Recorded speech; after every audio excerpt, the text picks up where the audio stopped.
إن الحمد لله نحمده ونستعينه ونستغفره ونؤمن به ونتوكل عليه ونعوذ بالله من شرور أنفسنا ومن سيئات أعمالنا من يهده الله فلا مضل له ومن يضلل فلا هادي له ونشهد أن لا إله إلا الله وحده لا شريك له ونشهد أن محمدا عبده الله ورسوله أما بعد فقد قال الله تعالى في كلامه المجيد وفي قرآنه الحميد أعوذ بالله من الشيطان الرجيم بسم الله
আমাদের সুস্থ দেহ সুস্থ মন নিয়ে যাবতীয় বিপদ মুসিবত থেকে মুক্ত রেখে এহাসুকে আমার কাছে জায়গায় মাসকিনে আশার বসার তৌফিক দিলেন কোরআন সুন্নাহকে ভালোবেসে মহব্বত করে এই পর্যন্ত তিনি আমাদের আশার তৌফিক দিলেন সে মহান রব্বুল আলামিনের দরবারে আলিশান রাজুকে সুজুদ শুকরিয়া আদায় করে আলহামদুলিল্লাহ দুরূদ সালাম বর্ষিত হোক আমাদের প্রিয় নবী প্রিয় রাসূল তাজদারে মদিনা নূরে মুজাসসাম নূরুন আলা নূর সাইয়্যিদ সাফারাইন ইমামুল মুরসালিন খাতামুন নবিয়্যিন মুহাম্মদ সাল্লাল্লাহু আলাইহি ওয়াসাল্লাম সম্মানিত উপস্থিতি আমরা আজকে যে জুমায় আমরা একত্রিত হয়েছি এই জুমাটা হলো যুলকাআদা মাসের প্রথম জুমা জিলহজ মাসের প্রথম জুমা আপনারা সবাই জানেন তো জি জিলহজ মাসে প্রথম জুমায় আজকে আমরা একত্রিত হয়েছি মূলত জিলহজ এবং যুলহিজ্জা মানে জিলহজ মাস আর শাওয়াল মাস এই তিনটি মাসের মধ্যে কিন্তু হাজি সাহেবরা হজ করার জন্য প্রস্তুতি নিয়ে থাকে ঠিক না? আপনারা যারা হজে গেছেন, আপনারা এই মাস থেকে লাইফ শুরু হয়েছে, যাবেন, মনের মধ্যে একটা আনন্দ, মনের মধ্যে একটা হজের আমেজ, চতুর্দিকে সারা বিশ্বের প্রত্যেক মুসলিম জনপদে, মুসলিম অমুসলিম দেশে তো মুসলমান আছে, আছে না? যারা হজ করবেন, যারা হজ করার জন্য প্রিপারেশন, প্রস্তুতি, সকল ধরনের সবকিছু কমপ্লিট করে এই মাস থেকে হাজি সাহেবরা হজ করার জন্য মোকাররমায় তারা সফর করতে ভ্রমণ করতে। কিন্তু করোনার কারণে সেই দৃশ্য এখন আর দেখা যাচ্ছে না, ঠিক না?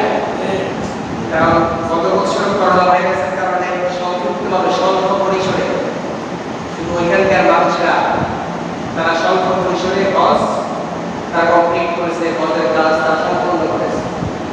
এবার মনে হয় আমরা শুধু তারাই মানে সংক্ষিপ্তভাবে স্বল্প পরিসরে তারা হজ করবে, বাইরের থেকে কোনো মানুষ যাওয়ার সুযোগ নাই।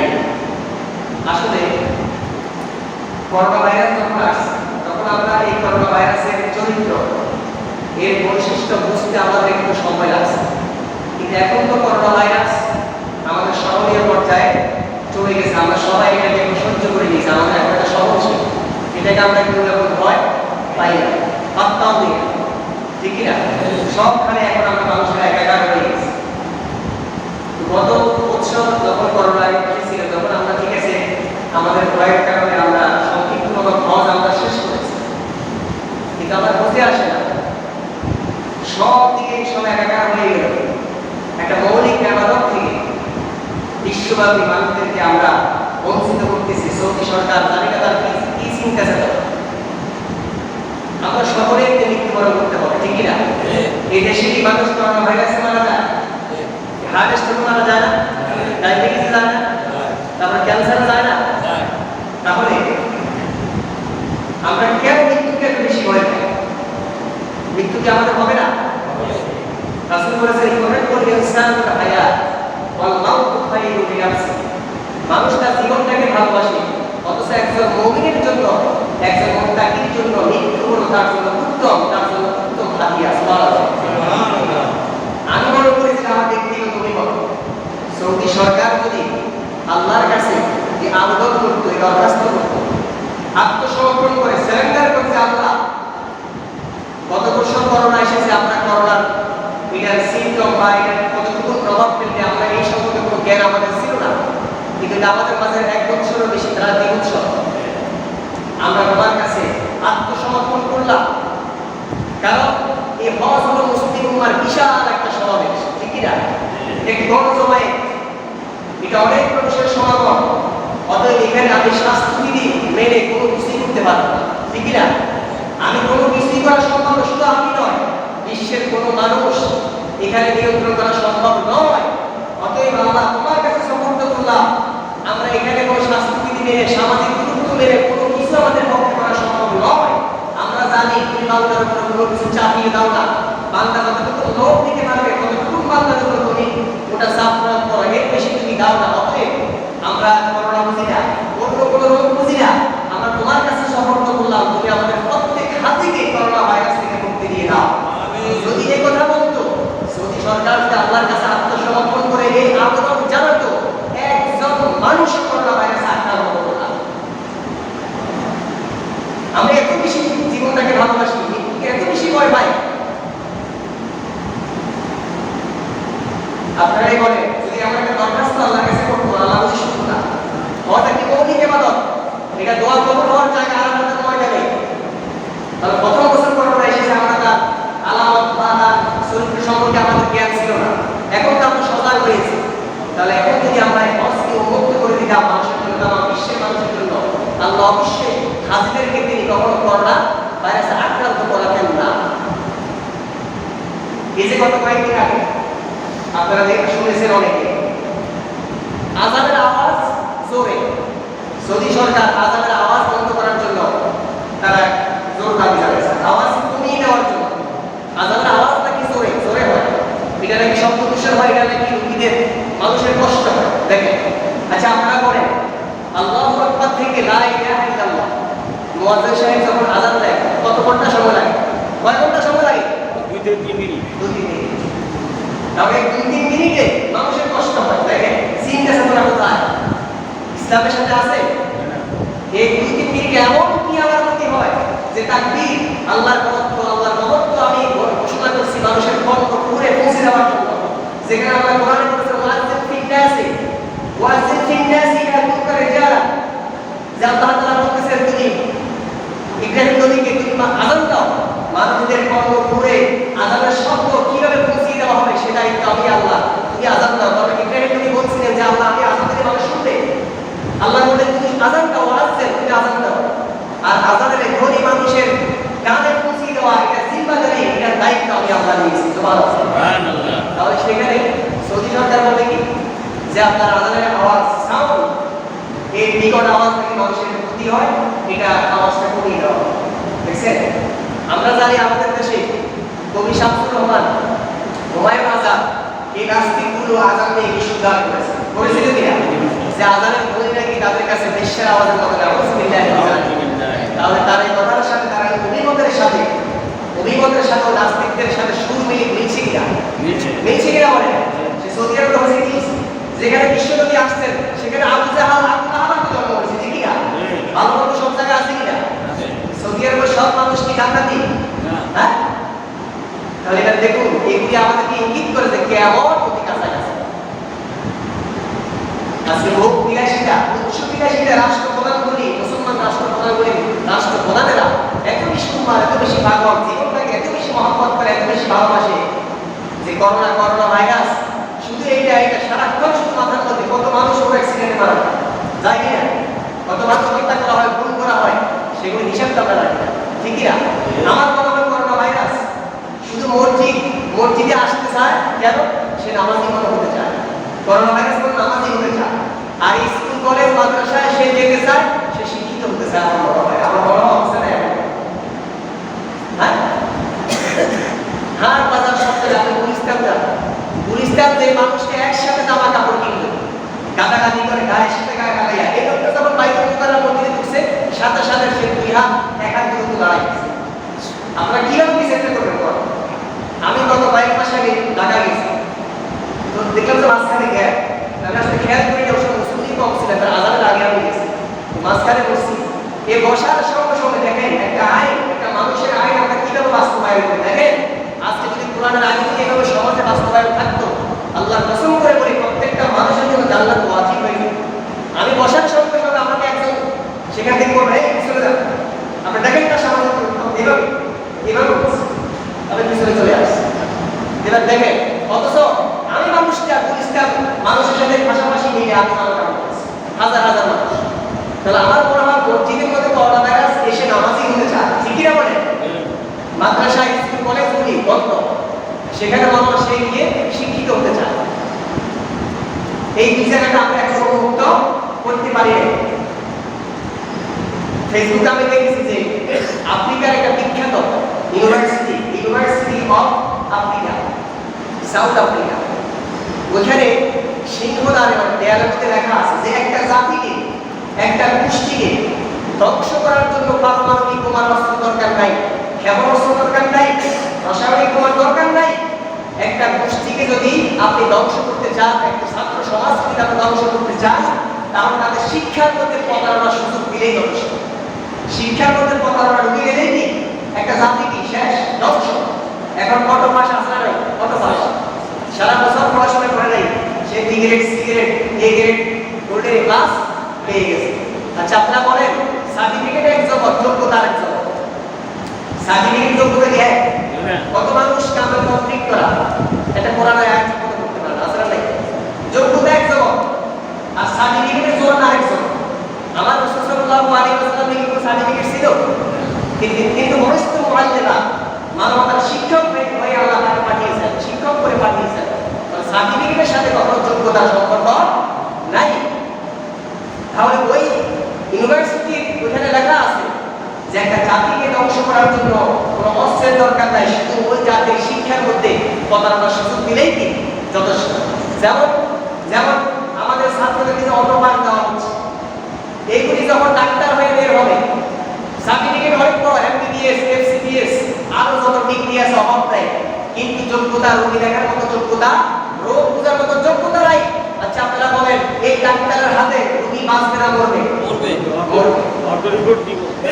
এখান থেকে এই ছাত্রদের কাছ থেকে যে অর্থনীতিবিদ বের হবে, ওই অর্থনীতিবিদদের হাতে অর্থনীতির কবর রচনা হবে। এদের থেকে যে ইঞ্জিনিয়ার বের হবে, ওই ইঞ্জিনিয়ার লিডে যখন হিসাব নিসাব দেওয়ার বিল্ডিং হবে, অল্প কয়েকদিনের মধ্যে সেটা ধসে পড়বে, ঠিক কিনা? আমি এখান থেকে যে বিচারক হবে, এরা দেশের মধ্যে অন্যায় জুলুমের রাজত্ব বিচার তারা কায়েম করবে। তাহলে এবার দেখুন সেই শিক্ষা প্রতিষ্ঠান বন্ধ। আমরা একবারে বলছি, আমি প্রথমে একবারে বলছি আপনাদেরকে যে আমরা আত্মসমর্পণ করি আল্লাহর কাছে, যে আল্লাহ আমরা তো চেষ্টা করছি, 1 বছর আমরা বলেছিলাম আমরা তোমার কাছে সমর্পণ করলাম, তুমি আমাদের ছাত্রদেরকে হেফাজত করো, এদেরকে করোনা থেকে মুক্তি দাও। অবশ্যই আল্লাহ তো সাত করোনা দিয়ে আমাদেরকে ফিরে আনতে, এই কথাটি বলার জন্য আল্লাহ চাচ্ছেন, কিন্তু আমরা এই কথাটা বলতেছি না। আমরা শুধু দুনিয়ার জাগতিক যত রকমের আমাদের উপকরণ আছে, যত রকমের সতর্কতা আছে, দুনিয়ার জাগতিক সব কিছুকে এত বেশি প্রাধান্য দিয়ে থাকে যে আল্লাহর কাছে আমরা এই কথাটি বলি না যে আল্লাহ তোমার কাছে আমরা আত্মসমর্পণ কি করলাম, তুমি আমাদেরকে মুক্তি দাও। বিশ্বাস করেন এই কথা সারা বিশ্বের সকল মানুষগুলি, যত নেতৃত্বস্থানীয় মানুষ আছে, যদি এইভাবে আত্মসমর্পণ করে আল্লাহ করোনা ভাইরাস নিশ্চিত তিনি তুলে নেবেন। তিনি বান্দাকে করোনার শাস্তি দিয়ে কি আল্লাহকে আনন্দ পান? আল্লাহ কোনো লাভ আসেনি বলেন? কিন্তু আমাদের সাওয়ার মতো আমরা চাইতে পারি না, দোয়ার মতো আমরা দোয়া করতে পারি না। যাই হোক ভাইরা, সময় যেহেতু কম, তো হজ যেহেতু এই বছর কি স্বল্প পরিসরে হওয়ার সম্ভাবনা হবে, তো আমরা হজের আলোচনা যেহেতু এই আপনার যুলকাদা এবং জিলহজ মাসে আমরা করে থাকি, এখন আপনারা বলবেন যে হজের আলোচনা করেই বা কি আমরা তো হজে যেতে পারবো না, তাতে কি হয়েছে? কোনো মানব যদি হজের এরাদা করে, টাকা পয়সা তো বাইরে আসছে, টাকা তো বিক্রি করবে, মনে নেই কাছে, তাহলে হজে যাবে। কিন্তু লোকটা পড়ে গেছে, এই সব ইচ্ছা রাখার কারণে, হজের নিয়োগ করার কারণে আল্লাহ তাআলা তাকে কবুল হজের সওয়াব দিয়ে দিলেন। হজ বন্ধ থাকা সমস্যা নেই, কিন্তু আপনি ইচ্ছা রাখতে হবে কিনা? তাহলে আমরা এই আলোচনা করি, কিন্তু এই জিলহজ আমরা জিলকদ এবং জিলহজ মাসে আমরা করে থাকি, আলোচনা অবশ্যই আমাদের করতে হবে, কারণ বছর ধরে আমরা এই 2 মাস ছাড়া এই আলোচনাগুলি করতে পারি না। যাই হোক, আমরা ইনশাআল্লাহ সামনের যে জুমাগুলি আছে আমরা এদের মধ্যে করার চেষ্টা করবো। আর তো কয়েক জুমা আমরা এই মাসে পাবো, জুমার আলোচনা আছে ইনশাআল্লাহ। যাই হোক, আজকে আমি সূরা আলে ইমরান থেকে একটি আয়াত তেলাওয়াত করছি। কোন সূরা? সূরা আলে ইমরান। আল্লাহ তাআলা বলতেছেন, ওয়া আ'তাসিমু বিহাবলিল্লাহি জামিআ ওয়া লা তাফাররাকু। আল্লাহ আমাদেরকে বলতেছে যে তোমরা আল্লাহর রশিকে, আল্লাহর রশিকে শক্ত করে, মজবুত করে, ধরে আঁকড়ে ধরো। কি করো? আঁকড়ে ধরো। তোমরা ওয়া তাফাররাকু, তোমরা বিচ্ছিন্ন হও না, তোমরা ঐক্য নষ্ট করো না, আলাদা হও না, ভাগ হয়ে যেও। এই আদেশটি করেছেন কে? আল্লাহ। আল্লাহর আদেশ কি? ফরজ। এখন আমাদের মুসলমানদের মধ্যে কি ঐক্য আছে? কি বলেন? ঐক্য আছে? শুধু ঐক্য নাই, এটা তো মুসলমান স্বীকারই করে না। প্লাস যাদের দ্বারা ঐক্য সৃষ্টি হয়, যারা মানুষদের ঐক্যের পথে ডাকে, হেদায়েতের পথে ডাকে, আলোর দিকে ডাকে, বরং ওই ঐক্য কামনাকারী যে মানুষগুলো, ওদেরকে আমরা শাস্তি দিই, ঠিক না? ওদেরকে হয় আমরা জেলে দিই, ওদেরকে হয় আমরা ফাঁসি দিই, ওদেরকে হয় আমরা হত্যা করি, ওদেরকে না হয় আমরা খুন করে দিই, ওদেরকে না হয় আমরা গুম করে দিই। আসলে নাই? আছে কিনা? মনে রাখবেন, এই দেশের যুব সমাজ, এই দেশের যুবকেরা যেই সমস্ত আল্লাহর প্রিয় বান্দাদের উলামায়ে কিরামের আলোচনার প্রতি উদ্বুদ্ধ হয়ে দ্বীনের প্রতি যারা ধাবিত হয়, একটা কুসুপ্রি মহল আছে, একটা দল আছে, একটা মহল আছে, তারা টার্গেট করে কোন আলেমের কারণে, কোন ইসলামী বক্তার কারণে যুব সমাজ ইসলামের দিকে ধাবিত হচ্ছে। অতএব ওকে কি করো? ঠেকা, ওকে ধরো, ঠিক কিনা? এক সময় এই দেশের মধ্যে আমাদের একজন বিশ্ববিখ্যাত মুফাসসিরে কোরআন আছে না? আল্লামা দেলাওয়ার হুসাইন সাইদি সাহেব, তিনি বিশ্ববিখ্যাত মুফাসসিরে কোরআন, তার আলোচনা শুনে কত মুসলিম ইসলাম গ্রহণ করেছে, ঠিক কিনা? কত যুবক মদের বোতল ছেড়ে দিয়েছে, জেনার রাস্তায় ছিল, চুরি ডাকাতি রাস্তায় ছিল, তারপর বেনামাজি ছিল, সব কিছু ত্যাগ করে ইসলামের পথে পরিপূর্ণভাবে চলে এসেছে। এমন ঘটনা আছে না নাই? আছে কিনা? এই মানুষটি দ্বারা যখন 80 বা 90 দশকে দেখা গেল যে যখন যুবকেরা দলবদ্ধ হয়ে যখন তার কথা শুনে ইসলামের প্রতি প্রভাবিত হচ্ছে, ইসলামের দিকে ঢুকে যাচ্ছে, তবে এক শ্রেণী চিন্তা করলো যে না, একে তো বাইরে রাখা যাবে না, কি করো, জেলে বন্দি করো। কথা বুঝে আসছে? জেলে বন্দি করো। এবং সাম্প্রতিক মিজানুর রহমান আজহারি তার কথাগুলি সে মডিফাইড করে আপনার এই যুবকদেরকে কিভাবে ইসলামের দিকে উদ্বুদ্ধ করবে, কিভাবে কোরআন সুন্নাহমুখী করবে, তার কথায় মুক্ত হয়ে হাজার হাজার যুবক তার জন্য পাগল আছে কিনা? আছে কিনা? গান শুনতে এক সময় অস্তিন বেহায়াপনার সাথে সম্পর্ক ছিল, আর আজহারির ওয়াজ শুনতে, আজহারির আলোচনা শুনে ইসলামের প্রতি সন্তুষ্ট হয়ে ভালোবাসা জাগে, জেগে তারা মুখে দাঁড়িয়ে রেখেছে, টাকুর উপরে প্যান্ট পরা আরম্ভ করেছে। এভাবে হাজার রকম ইসলামের নিয়ম কানুন তারা মানতে আরম্ভ করেছে। আর তখনই একদম শকুনের একদম কুসুকরির নজর তার দিকে পড়েছে, ঠিক কিনা? সে যদি বাংলাদেশে থাকতো আমার মনে হয় চার দেওয়ালের ভিতরে আরো আগে কি তাকে ঢোকানো হতো কিনা বলে? কারণ তার বিরুদ্ধে মাজার পূজারি আছে না নাই?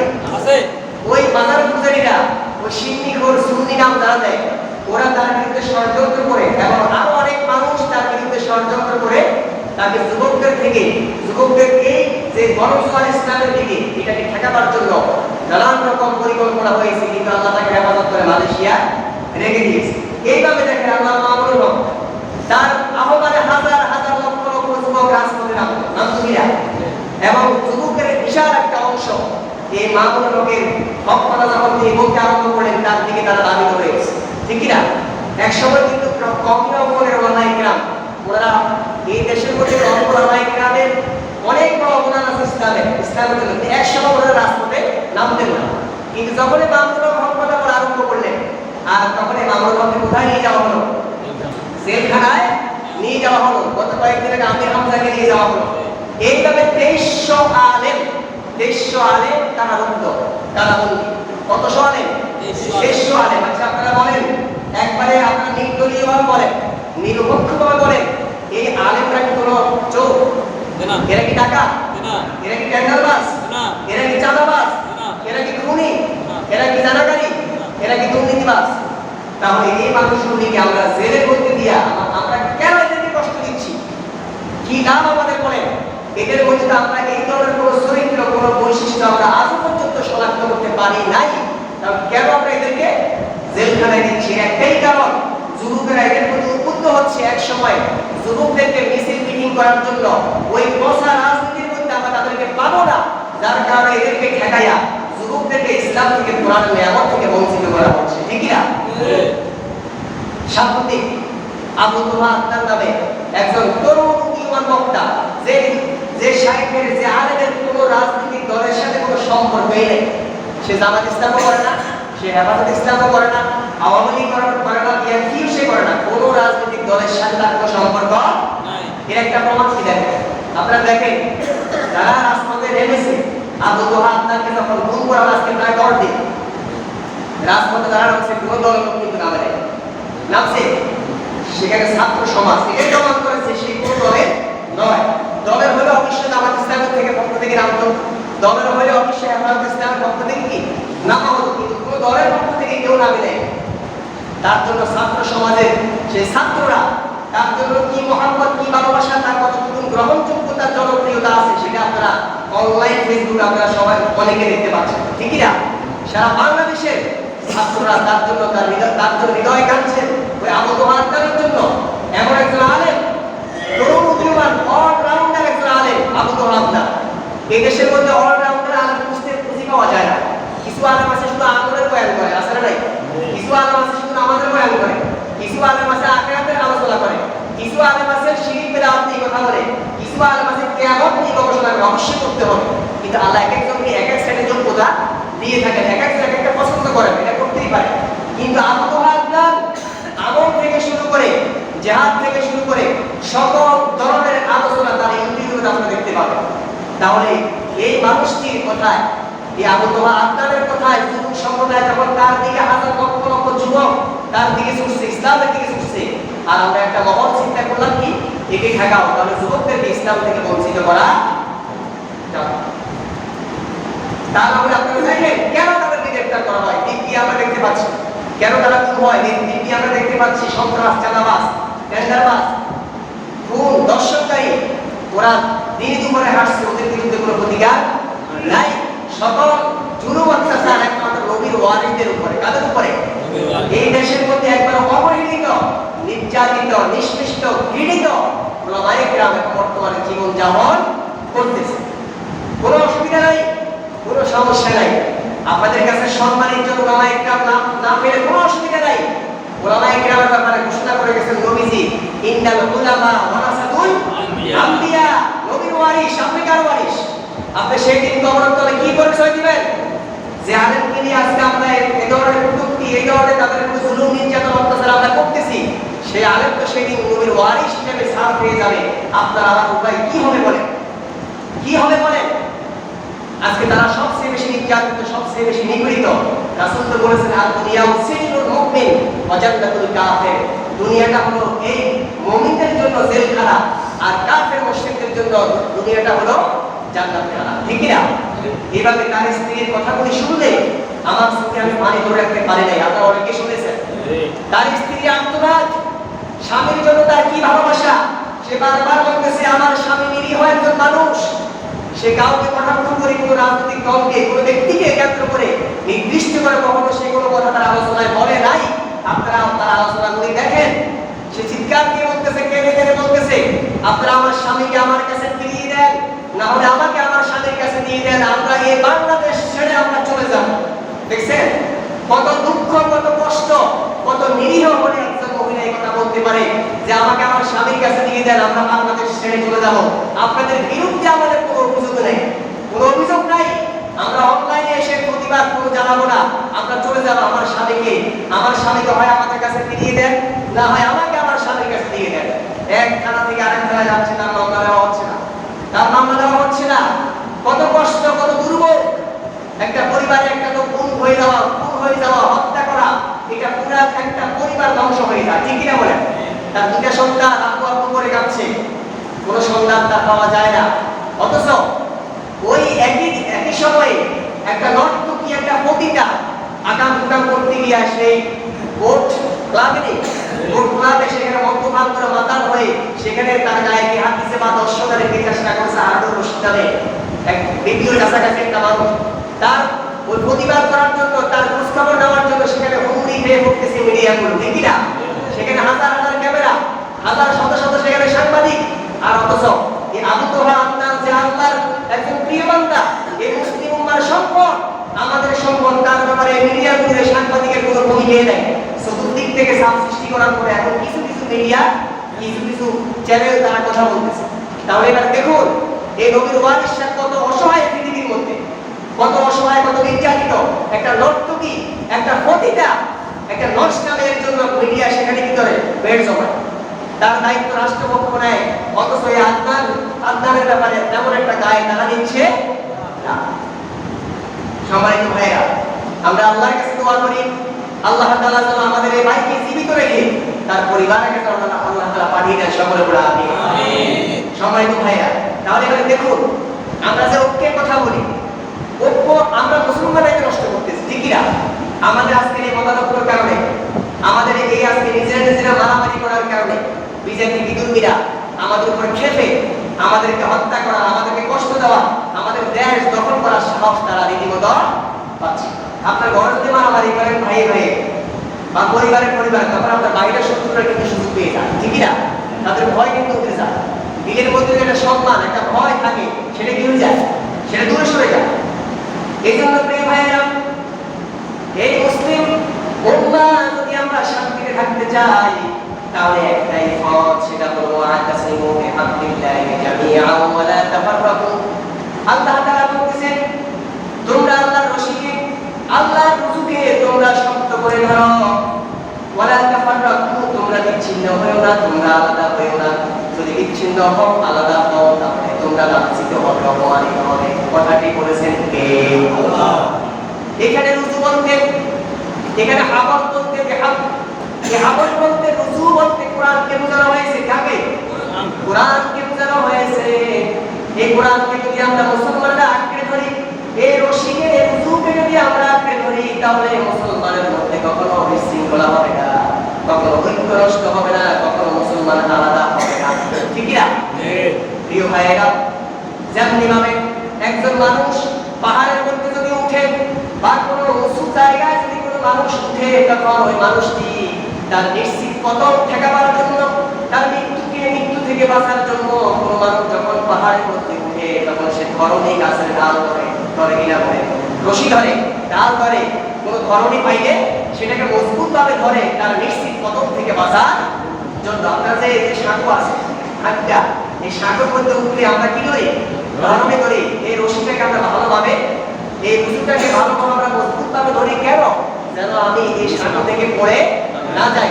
তেমনি ভাবে মুসলিম উম্মাহ যদি ঐক্যবদ্ধ হতে চায়, ঐক্যের ভিতরে থাকতে চায়, শান্তি পেতে চায়, তাহলে কোরআন নামক এই রশিকে, এই রুজুকে শক্তভাবে আঁকড়ে ধরতে হবে। ঠিক কি না?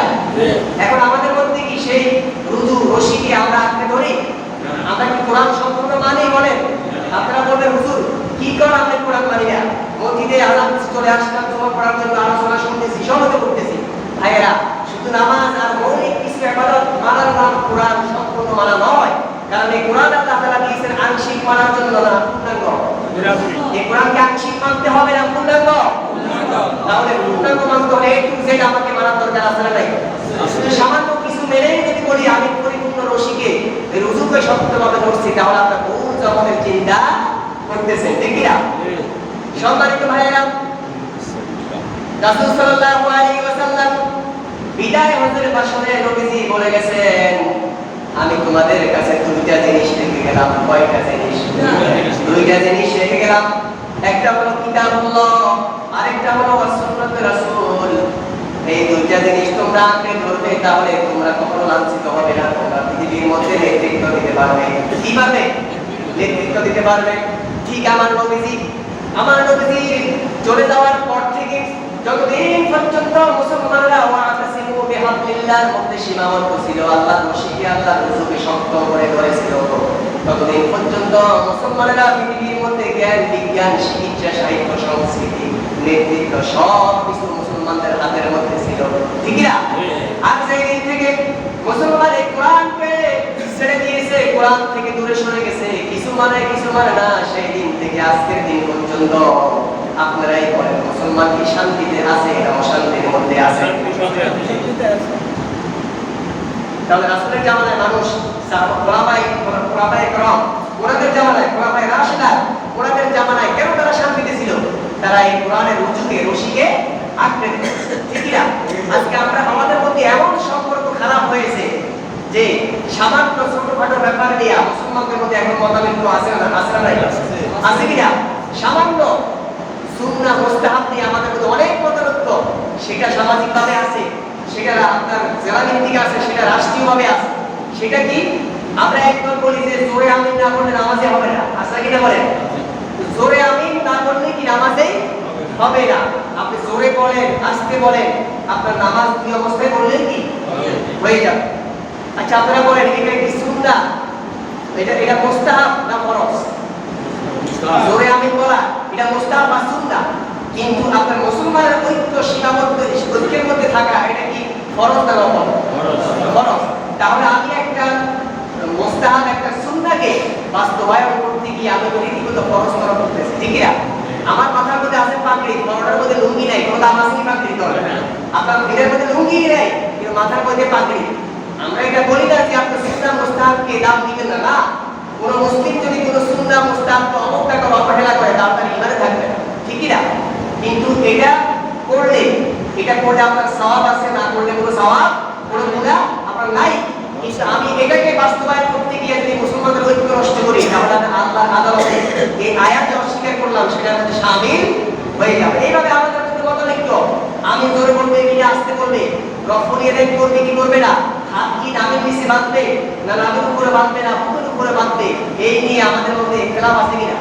আজকে এই ইখতিলাফগুলি করে এই উম্মাহর মধ্যে আমরা বিচ্ছিন্নতা করে, আলাদা করে আমরা একদল হয়ে গেছি এখন হানাফি, আরেকদল হয়ে গেছি আমরা আহলে হাদিস। ঠিক কিনা? অথচ আরো কত মৌলিক বিষয় আমার মধ্যে নাই, আরো কত মৌলিক বিষয় আমি পালন করতেছি না, কিন্তু কিছু সুন্নাহ মুস্তাহাবকে আমি নিয়ে এত বেশি বাড়াবাড়ি করি, আমার মধ্যে অনেক ফরজের ঘাটতি আছে না নাই? আছে কি না? তাহলে এই ধরনের কার্যকলাপ করে আজকে মুসলিমদের মাঝে কি হয়ে যাচ্ছে? ঐক্য নষ্ট হয়ে যাচ্ছে। আজকে ঐক্য নষ্ট হওয়ার কারণে সারা বিশ্বের মধ্যে মুসলমান নির্যাতিত, নিপীড়িত, অত্যাচারিত। আজকে আমাদের মুসলমানদের হৃদয়ের মধ্যে কোনো কষ্ট, কোনো ব্যথা অনুভব হয় না, ঠিক কি না? এর কারণ হলো আমরা কি হয়ে গেছি? আলাদা হয়ে গেছি, আমরা বিচ্ছিন্ন হয়ে গেছি। অমুকের দিকে আঙুল দিয়ে বলতেছি, সে যে আমল করে তার কিচ্ছু হয় না। আমি যেভাবে নামাজ পড়ি, আমার নামাজটাই কি ঠিক, ঠিক কিনা বলেন? এমন কিছু মানুষ আছে কিনা যে অমুকের নামাজ হয় না, সে কেন আমি নাচতে বলে, কেন নামের নিচে হাত বাঁধে। আবার আমরা আরেক দল আছি, উনি কেন নামের উপরে হাত বাঁধলো, উপর উপরে হাত বাঁধলো, কেন আমি জোরে বললো, তার নামাজ কি হয় না? এমনি বলার কোনো সুযোগ আছে? এগুলি বলে বলে আজকে আমাদের মধ্যে বিচ্ছিন্নতা চলে এসেছে।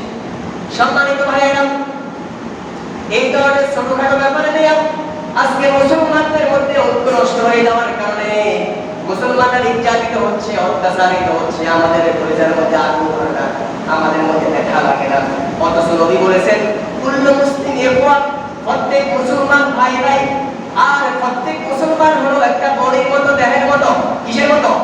একটা দেহের মতো, বডির মতো।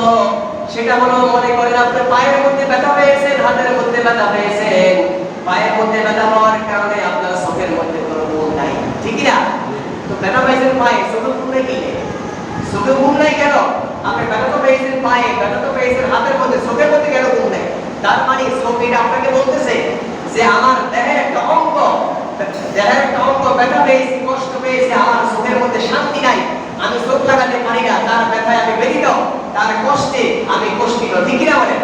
তেমনি ভাবে আজকে সারা বিশ্বের মুসলিম যদি আমরা এক হয়ে যেতাম, ঐক্যবদ্ধ হয়ে যেতাম, একটা বডির মতো হয়ে যেতাম, দেহের মতো হয়ে যেতাম, তাহলে বিশ্বের যে প্রান্তে কোন মুসলিম ভাই যদি আক্রান্ত হতো, তাহলে আজকে আমার এই আসন্দি গ্রামের মসজিদে বসে আমার হৃদয়টা কম্পন সৃষ্টি হতো, আমার দেহের মধ্যে কষ্ট লাগতো, মনের মধ্যে কষ্ট লাগতো। বিচ্ছিন্নতা হয়ে যাওয়ার কারণে, আলাদা হয়ে যাওয়ার কারণে মুসলমান নির্যাতিত হয়, নিষ্পেষিত হয়। আমাদের কলিজার মধ্যে ব্যথা লাগে না, দেহের মধ্যে ব্যথা লাগে না, ঠিক না? সম্মানিত ভাই, আল্লাহ বলতেছেন, ওয়া তাসিমু বিহাবলিল্লাহি জামিআন। এর কারণ হলো আমরা এই গ্রামের, এই হাসুন্দি গ্রামের মধ্যে আমরা বসবাস করি। আমাদের এই মসজিদে যে কোরআনের কপিগুলি আছে, যে কোরআন শরীফ আমাদের কাছে আছে, আবার এই পৃথিবীর শেষ প্রান্তে যে মুসলমান ভাইগুলি আছে, মুসলমান বোনেরা আছে, আফ্রিকার জঙ্গলে যদি কোনো মুসলিম ভাই থেকে থাকে, আমার কাছে যে কোরআনের কপি আছে, তার কাছেও তো একই রকম কোরআন আছে, আছে কিনা? না কোনো ব্যবধান আছে? কোনো ব্যবধান নাই। ওই কোরআন তার কাছে যেটা, আমার কাছেও সেটা। একটা অক্ষর, একটা হরফ, একটা নক্তার কোনো পরিবর্তন নাই। তার মানে আমরা মুসলমানরা যদি এই একই কোরআনকে যদি আমরা আঁকড়ে ধরি, মজবুতভাবে শক্ত করে আল্লাহর রশিকে আমরা ধারণ করি, তাহলে এই কোরআনের মধ্যে যেরকম কোনো ব্যবধান নাই, কোনো পার্থক্য নাই, কোনো ইখতিলাফ নাই, তেমনি ভাবে কোরআনকে ধরার কারণে তামাম বিশ্বের সব মুসলমানরা আমরা সবাই এক হয়ে যেতাম, ঠিক না? আজকে কোরআন থেকে বিচ্ছিন্ন হয়ে যাওয়ার কারণে, এই রুজুকে ছেড়ে দেওয়ার কারণে আমাদের মধ্যে ইখতিলাফের কোনো শেষ নাই। এজন্য আল্লাহ তাআলা বলেন, ইন্নাল্লাহা ইউহিব্বুল্লাযীনা ইউকাতিলুনা ফী সাবিলিহি সাফফান কাআন্নাহুম বুনিয়ানুম মারসুস। এজন্য আল্লাহ তাআলা বলেন, তিনি ওই সমস্ত লোকদেরকে পছন্দ করেন, মহব্বত করেন, ভালোবাসেন যারা ঐক্যবদ্ধ হয়ে আল্লাহর রাস্তায় জিহাদ করে, সীসা ডালা প্রাচীরের মতো। সুবহানাল্লাহ। যারা আল্লাহর রাস্তায় ঐক্যবদ্ধ হয়ে সীসা ডালা প্রাচীরের মতো আল্লাহর রাস্তায় জিহাদ করে, আল্লাহ তাআলা তাদেরকে কি করে? পছন্দ করেন। কুরআনুল কারীমের মধ্যে আল্লাহ বলেন, তিনি এই নির্দেশ, তিনি তোমাদের জন্য দ্বীনের ওই সমস্ত নিয়ম কানুন তিনি নির্ধারণ করে দিয়েছেন, যা তিনি নবীকে নির্ধারণ করে দিয়েছেন।